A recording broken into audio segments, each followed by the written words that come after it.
Welcome back. Last week we reported on the insults and backstabbing at the Sarasota School Board, but they have, at least they're not trying to run each other over with cars. You'll remember this video from a few weeks ago of school board member Dave Miner driving just a little bit too close to board chair Scott Hopes after a particularly contentious board meeting.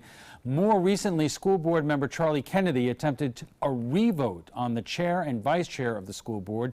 The item mysteriously disappeared from a meeting agenda.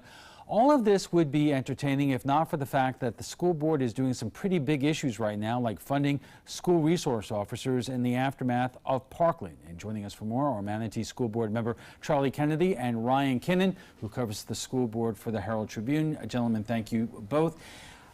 I'm wondering what the question is. Number one, whether it's what prompted you to call for a revote on the chair and the vice chair, or where or when did the friction begin on the school board? I'll go back to the beginning. I think the friction began on the school board when Mr. Hopes joined the board. You guys unanimously elected him chair. We did, and let me be clear on that. And then the tension kind of accelerated when Mr. Hopes became chair, and there was just constant tension between the two of them, and then it culminated in the evening of the parking lot incident. And you mean by Mr. Hopes and Dave Miner? That, yes, the famous February parking lot. Ryan, let's give our viewers a larger perspective. Number one, Scott Hopes was appointed by Governor Scott to fill a term. And that's question number one, if you could explain how that all came to be. And, how would you say that the board got along prior to that? Right, so he was appointed by the governor when Karen Carpenter, a former board member, she resigned. So Scott Hopes came in, he was appointed in the summer, then he first started in the fall. And prior to that, I would say the board got along really well. The board meetings were more sort of congenial, and there wasn't a lot of tension. That's not necessarily a knock against Hopes. That's just simply to say he came in and he wasn't afraid to ruffle feathers. I think there's some people who look at it and think this is great. He's coming in, he's asking hard questions, he's sort of pushing back against the status quo. But there's other folks who say he's coming in and he's talking down to people and he's cutting people off and he's kind of acting like he knows everything when he just got here. So that's kind of the two sides as I see it. Charlie, is that your opinion as well? I think that's an accurate assessment, yeah. That's an accurate assessment of both sides. To Dr. Hopes' credit, he does have a vast and varied work experience as a corporate executive, as a CEO. Physician. He has a lot, well, it's a PhD in information sciences, but he has a lot to offer the district, and as Ryan mentioned, but he was new to Manatee County and came in, I think, with a kind of a governor or mandate from the governor, and wanted to kind of hit the ground running and get things done and be effective, and that I think rubbed some people the wrong way, including Mr. Miner, who is the elder statesman of our board. He's our longest serving board member, and I don't think this is unfair, but I think Dr. Hopes is still making that transition from corporate executive or CEO to board member, because now you're part of a team making decisions. You're not making the decisions by yourself. And I think it's fair to say, since these incidences took place and the subject of tonight's show has come up at two board meetings, he has begun to kind of change the way he operates. And we're going to hear from Mr. Hopes in just a couple of minutes, but in terms of your own call for a revote on the chair and vice chair, sure, where did that come from? That came from, essentially that came from the comment about having a gun in his car. All right, and let's remind our viewers, there was that incident involving the car out in the parking lot with Mr. Miner and Mr. Hopes, and there were some other comments by Mr. Hopes? Well, what happened was, well, again, it kind of depends who you ask, but Mr. Hopes claims, or Dr. Hopes claimed that he said that about having a gun in his car, but it was made in the course of delivering a police or giving a police officer a report on the incident And then a couple days later, he actually admitted that he didn't have a gun in his car. He had to kind of walk that back. I'm still not sure. I've never seen a police report from that night. So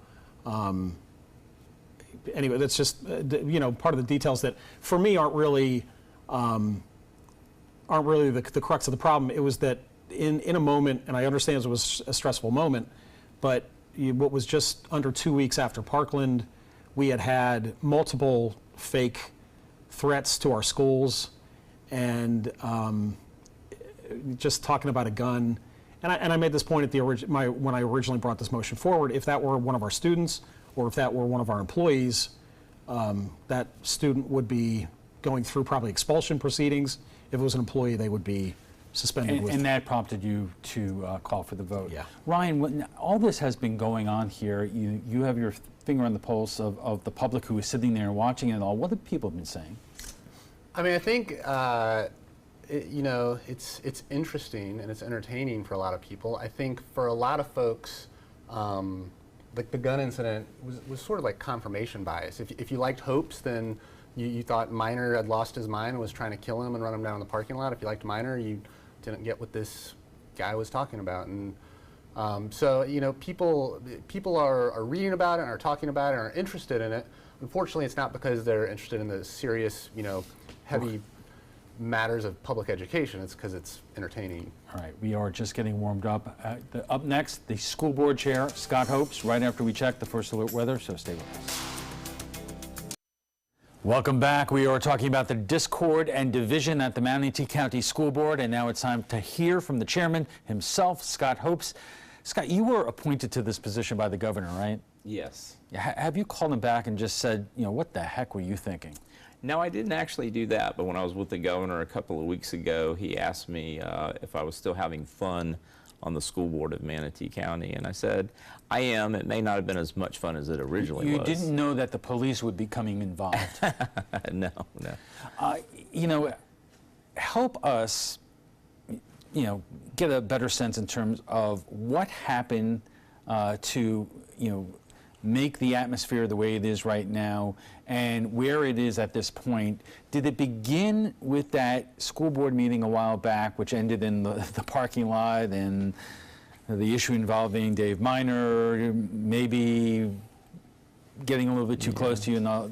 What precipitated that? I don't think it began at that point. I think it probably began earlier on in the process when names were being floated for the appointment originally. I think the community had their own candidates, so to speak, and not many people knew that I had moved to Manatee County and was then approached to consider it.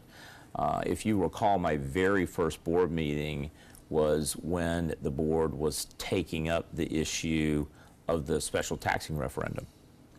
And you may recall that in that board meeting, Mr. Minor and I were sitting right next to each other, and the press had already sort of put out there that I potentially could be the factor that challenged or put an end to the special tax referendum. And so I think it started at that meeting because we did not approve moving forward with the referendum at that meeting. What you're saying is almost like what so many people liked about President Trump in terms of him being an outsider, not just a typical politician. And at some point, we were tired of everything that's coming out of Washington, time for something different. But just like the president, you are an outsider. You came in there, sure. And there are people who are upset that you were there, and in your opinion, not cooperative? I don't know if it wasn't cooperative. I think we needed to get to know each other. I mean, keep in mind, the press had pretty much defined me before the governor had appointed me.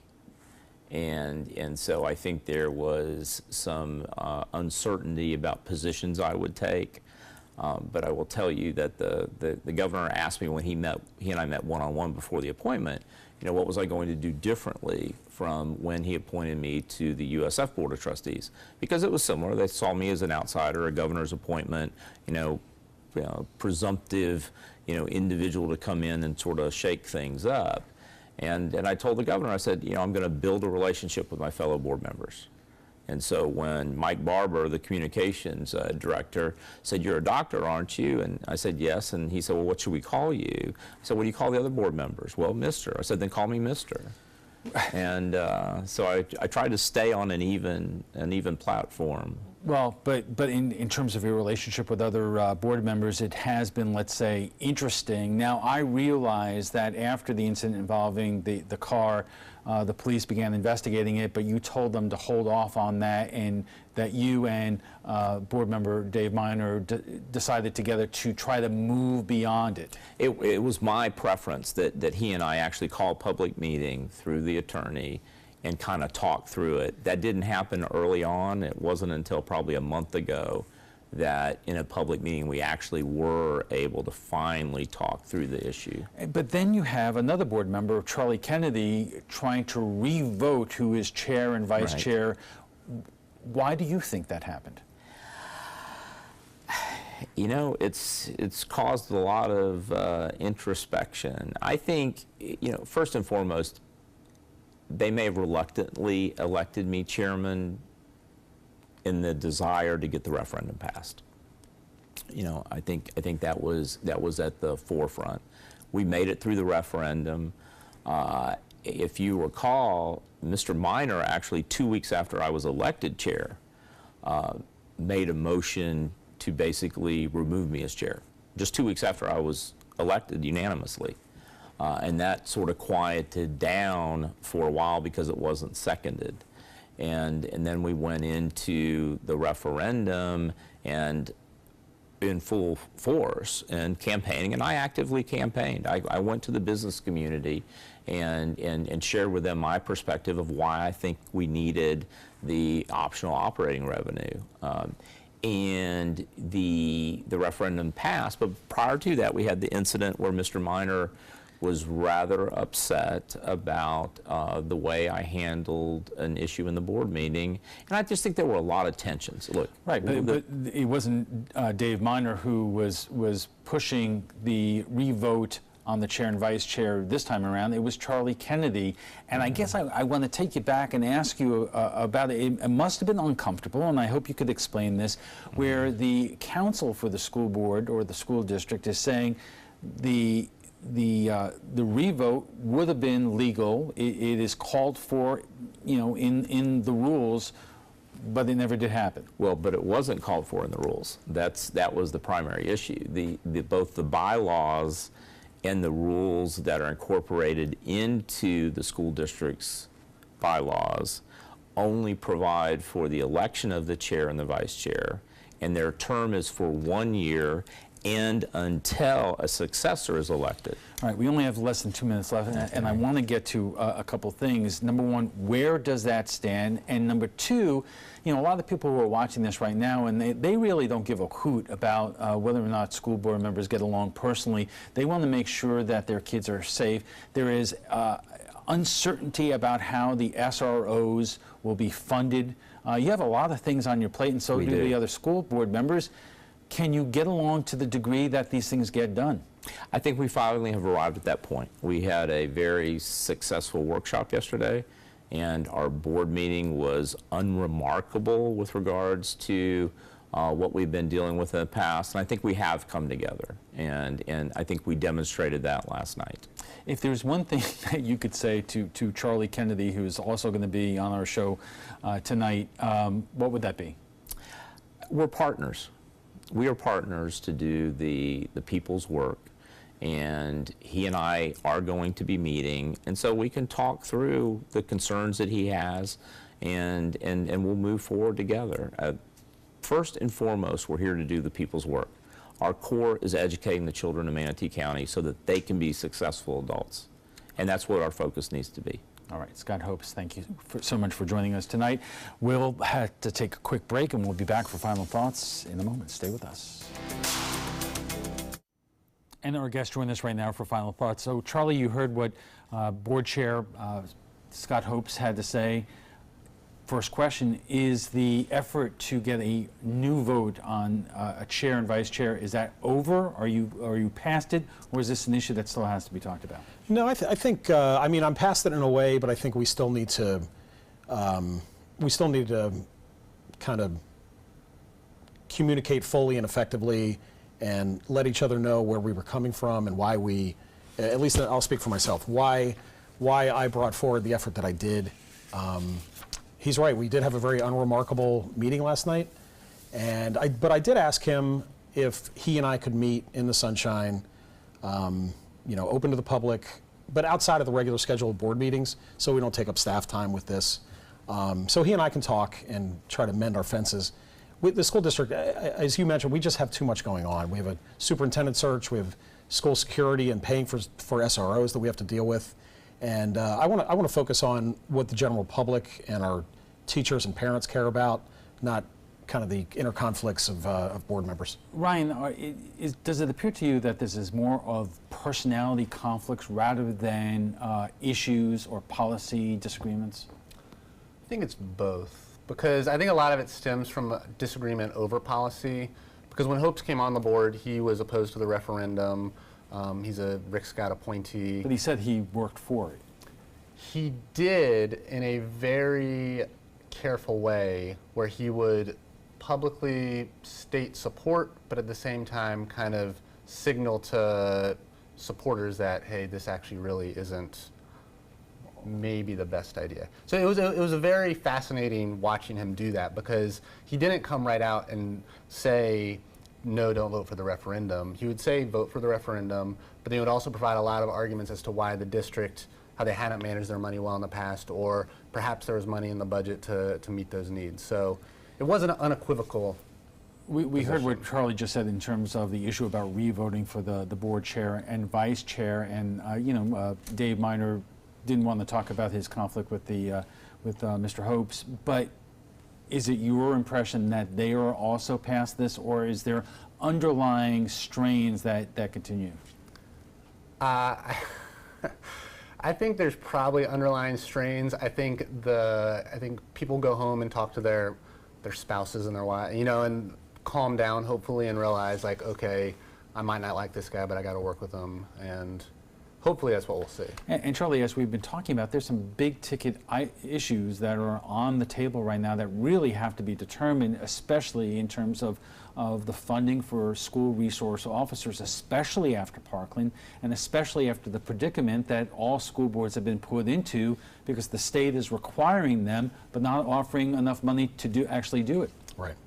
Which, to Ryan's point, I agree that there will always be some underlying conflict there, because we do come from different ideological positions. And I've been a very outspoken critic of the governor's education policy, the policy we've seen come out of Tallahassee, especially the last 2 years, which is, in my opinion, anti-public education, and I don't think it's hard to make that argument. But we are a board, and we are supposed to have disagreements, and we will have disagreements, but the majority voice of the board will carry.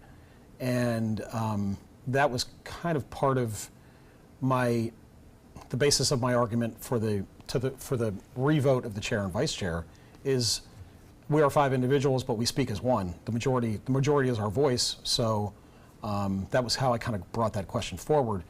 But I'd like to kind of take a different tack now, and hopefully Dr. Hopes and I can talk and sort this out so we can get on with the business of Manatee County Schools. Because after all, there's an election coming up in November, and then you're going to have to, after that, vote for a new chair anyway. So Right. Is it just basically not a waste of time to actually keep dealing with the issue of the board chair now when there's so much that needs to be done? Yeah, it can be. There's not only so much that needs to be done, but we now, our superintendent is a finalist in Duval County. So that adds a wrinkle. Dr. Hopes now has a political opponent for this fall. So I don't want this, I wanted this to be a board issue. I did not want this to be a political issue. So that kind of complicates things, and I want to simplify things, not complicate And them. Ryan, I wanted to ask you about that. So now the chair, Scott Hopes, has an opponent who's going to be challenging him in the fall here. Given the publicity that has come out of the last few months, how are you sizing up that race?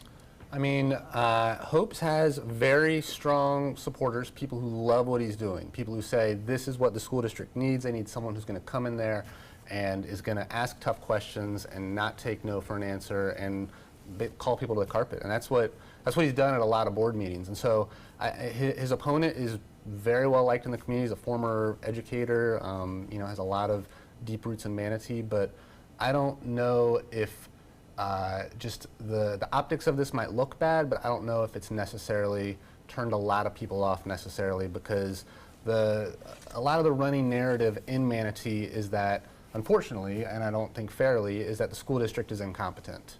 And that's kind of just something that people think, and there's history there, and there's reasons people think that. So I think someone like Hopes comes in, and you know, a lot of people like it. All right, we will have to leave it right there. But before we go, we want to share with you what some of you had to say about last night's show on the stock market roller coaster over the past year. Since the beginning of the Trump presidency, the stock market has had both good days and bad days. When the stock market is on the rise, President Trump loves to take credit, but when the stock market is tanking, not so much.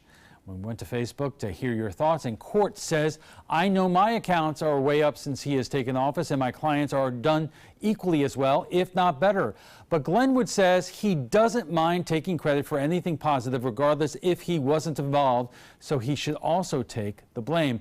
And Mary says it is a roller coaster, just like him. Well, if you'd like to join the conversation on tonight's topic, just visit our Facebook page at facebook.com/mysuncoast.com.abc7. And FYI, you can watch past discussions on demand.